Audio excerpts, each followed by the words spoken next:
Tonight, the angry parents who want a priest sacked from their school. So what are they so upset about? Waleed breaks his Ramadan fast with a prime ministerial companion. New research suggests hot drinks cause cancer. So is it time to give up coffee? And we'll warm up your chilly winter's eve with 5 seconds of summer in the studio. Now today's top news stories. This is The Project.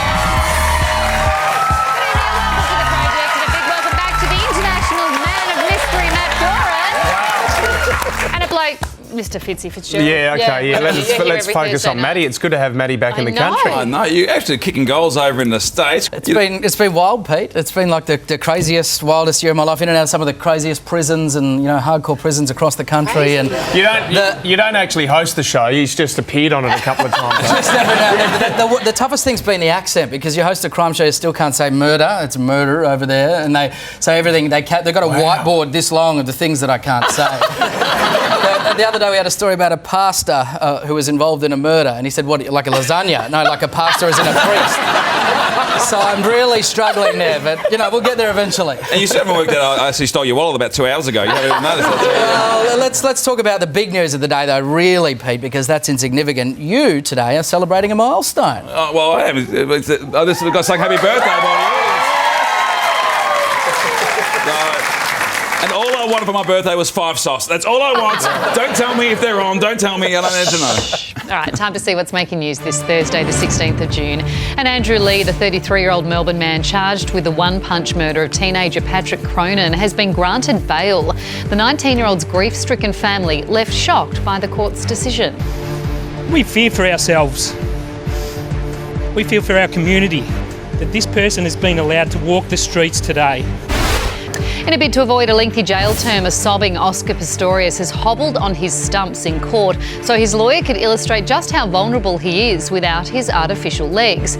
Facing 15 years behind bars for murdering his girlfriend Reva Steenkamp, Oscar looked humiliated throughout the ordeal. He's expected to be sentenced on July 6. And an avocado shortage in New Zealand's apparently fueling a crime wave, with avos going for as much as $6 each across the Dutch. Kiwi authorities say there's been a spate of large-scale robberies with thieves stripping plantations in the middle of the night. I believe police are looking for a man with 500 kilos of pita bread and feta. But this is amazing. This story has come up tonight because we have our expert from Crime Watch Daily from the United States, Matt Doran. I think we should have a little vision here. Yeah, Matt, avocado unit.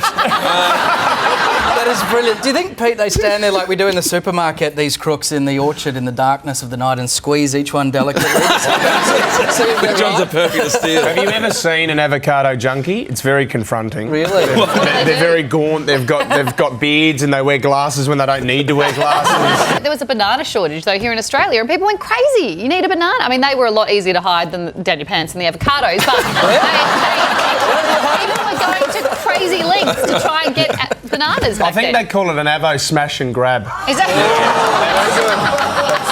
Thanks, guys. Thanks for having me tonight. I'm out. Well, moving on. We have stopped the boats. Sound familiar? Well, now the government's having a crack at Labor over a policy they say will bring them flooding back in. If there's one thing we know about this government, stopping the boats. Stop the boats. To stop the boats. it's that they love a catchphrase, but they hate boats. Well, Sam Maiden knows everything there is to know about politics and she joins us now. Sam, cut through this for us. Is this actually a new policy or is this something which we know Labor has been against for a long time? I think it's completely reasonable in an election context that you have a debate about, the difference of opinion between Labor and the Coalition on the use of these TPVs. And under Labor policy, they would be able to apply for permanent residency, and that's what this debate is about. Well, stopping the boats was such an election issue last election. Do you think it'll stay in the headlines for the next few weeks? I think it's gone down the ladder of things that people are talking about because the boats have stopped. Just before we go, Sam, anything you want to say to the birthday boy tonight?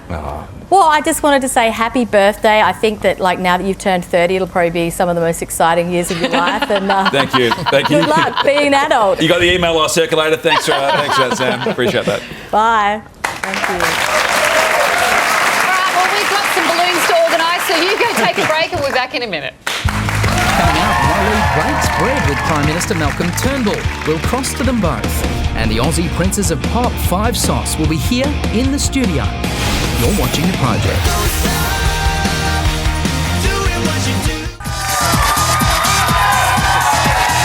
Welcome back to the project. Rock a step today. Some more news now, and if you haven't done it already, there's still time to roll up your sleeve and help save a life during National Blood Donor Week. Winter's when the Red Cross Blood Service really needs our support. Just head to donateblood.com.au to see how you can help Aussies in need. Now, one of the most celebrated players in women's footy has dropped a bombshell just 24 hours after the launch of the AFL's Women's League. Daisy Pearce has reportedly threatened to hang up her boots unless she can continue to play for her beloved Melbourne Demons. Under player allocation rules, there is a chance she'll be made to move to play for an interstate team, despite being Melbourne's captain and an employee of the club. I'm a Demons fan, so I'm right behind her on this one. Now, one man with very strong thoughts on this is Steve Price. Steve joins us now. Steve, this doesn't really seem fair. A bigger issue with this whole Women's League that was announced yesterday. I'm honest enough to say that I would not pay, and I reiterate the word pay, to go and watch women play football. Last year, there's an exhibition game between the Bulldogs and Essendon. Melbourne, and it outrated the Bulldogs-Essendon game. That's a one-off, but if you had that game at the MCG... That's the example we have. That's the example we have, Steve. If you had that game at the MCG, Peter, with no other game either side of it, just as a standalone match, how many people do you think would turn up? We don't know yet because they haven't had the league yet. 77,232, Steve. That's my estimate. But the bigger question here, the more important question, is that junior football and country football produce the next generation of AFL stars. They're crying out for money. So how are you going to have the next generation of players if you're ploughing all this money into women's football? So what are the girls meant to do? Are they just meant to cut up the oranges? They can go and play football wherever they like, but why would the AFL be giving them millions of dollars? But where are they supposed to play? A competition that no one wants to go and see. Steve, do. You've got to give it time, mate. You've got to give it time, and it exposes even more females to watch the AFL and get involved. It's only a win-win for the AFL. Fitzy, I'm surprised you're saying this. The AFL doesn't have a problem with female support. They've got more female supporters than any of the other football codes. That's not what the issue is. But you can't honestly sit there and tell me that football fans are going to go and pay to watch women's football. This is tokenism at its worst. All right. Have a look where they've put the competition. In summer, in March, when it's 40 degrees for 6 weeks. I have to wrap you up there, Steve. Sorry, we're out of time. Thanks for your thoughts. Do not go anywhere. Plenty more coming up here on the project.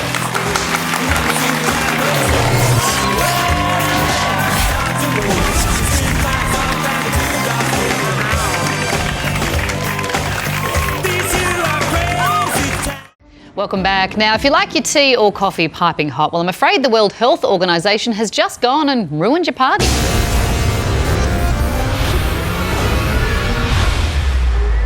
How great is science? Science has cured disease, science has put us on the moon, science has let me put an ear on my mouse's back. Sure, he doesn't need an ear on his back, and sure, it makes it hard for him to move around. Maybe science has discovered all the important stuff. Now, instead of inventing new things, they're just scaring us. Oh, sitting's bad for you, standing's bad for you, eggs are bad for you, talking to Uncle Ken's bad for you. He's a horrible person. He watches 2.5 Men, and he brews his own rum. Calls it Death Skull. Hey, science, maybe it's time to chill out and let us have our scorching hot coffee. That's Death Skull. Seriously, it's my birthday!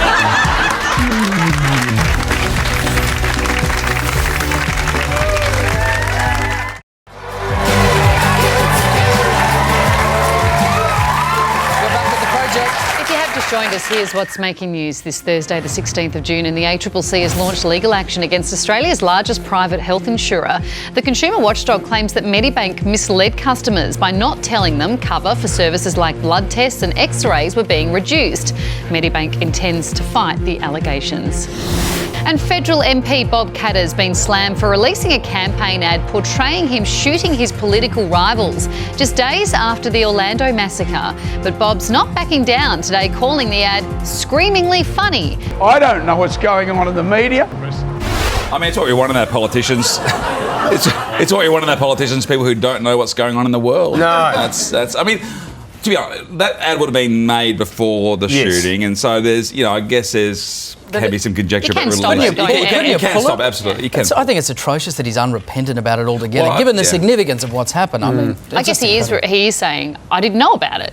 Yeah, I didn't know about the shooting. shooting. And if he didn't, I think they at least should have pulled the ad before it went to air. We can all get a little bit sick of the boring post-match interviews from sports people. Well, it looks like they do it a little bit differently over in the States. Matt, you might have something to do with this. Here's Major League Baseballer Jason Worth. People can kiss my Yeah! And he did not stop there. Yeah, let's hear it! Yeah! Holy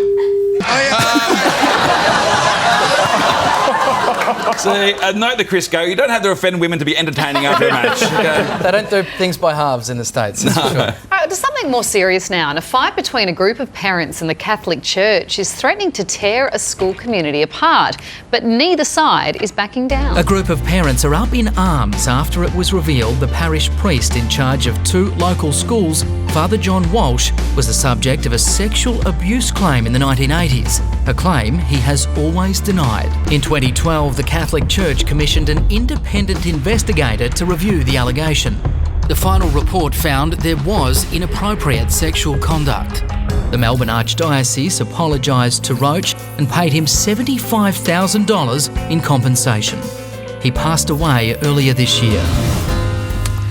And you can find more information from the Melbourne Archdiocese and Catholic Education Melbourne. All those details are on our website. Stick around, we've got 5 sauce after the break.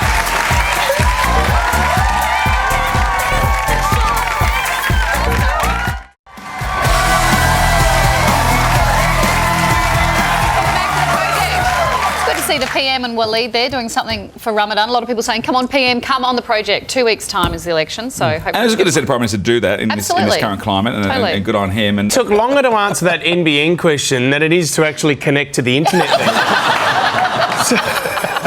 if Prime Minister, you want to come, we'll set up some tabbouleh, we'll all be here for you. You can't tease them more than that. Well, last time 5 Seconds of Summer joined us, they wreaked havoc. Here they are again.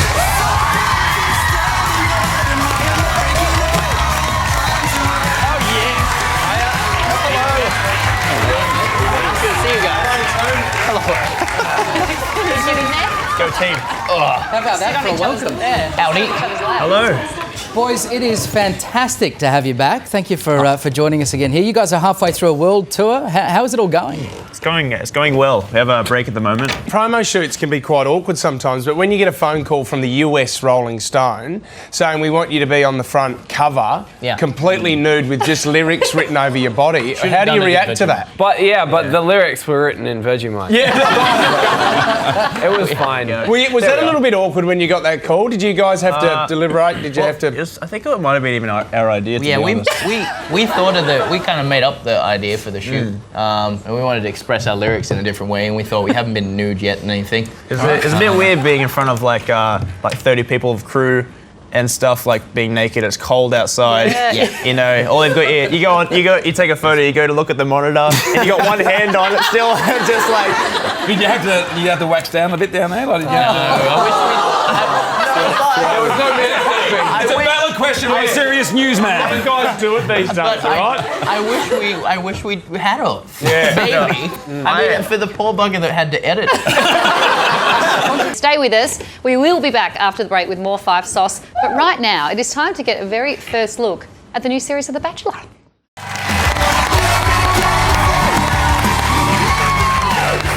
Project, and welcome back to 5 Seconds of Summer. Now, I want to talk to you guys One Direction. They've had an interesting year. You guys were great friends. Do you still keep in touch? Yes. You do? With Niall specifically. Right. Yeah, he's a good lad.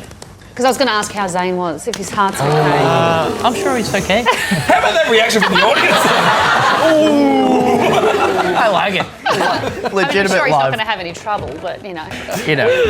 Now, we put the call out to Twitter because we've got a lot of fans in the audience tonight. We've got a lot of fans online too, and they all came to us with questions they want to ask you. We've kind of narrowed it down to what our top 3. Yeah. Okay. You know, look, some of them are a little sus. I'll start with Angelina on Twitter. Hers is, do you brush your teeth before or after breakfast? Very important. For dental health, it should be after, right? Of course. But that's not always an option whilst touring. Great. Yes.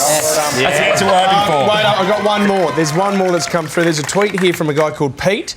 It says, "What did you give me for my birthday?" Pete actually tweeted in today, guys. He tweeted in. Maybe it was another. We got you a present. Pete Murray did. Pete Marco. Tell me you got in Vegemite. We got you this cover. I actually carry around 50 of these.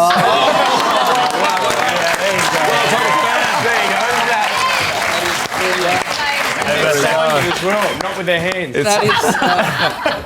Well, this one's hasn't been photoshopped. This one, I can see what you're talking about before. That'll have pride of place on the mantle, no doubt. Well, details on Vegemite's Beat the Mighty Drum campaign are up at our website. Would you please thank 5 Seconds of Summer? Thank you.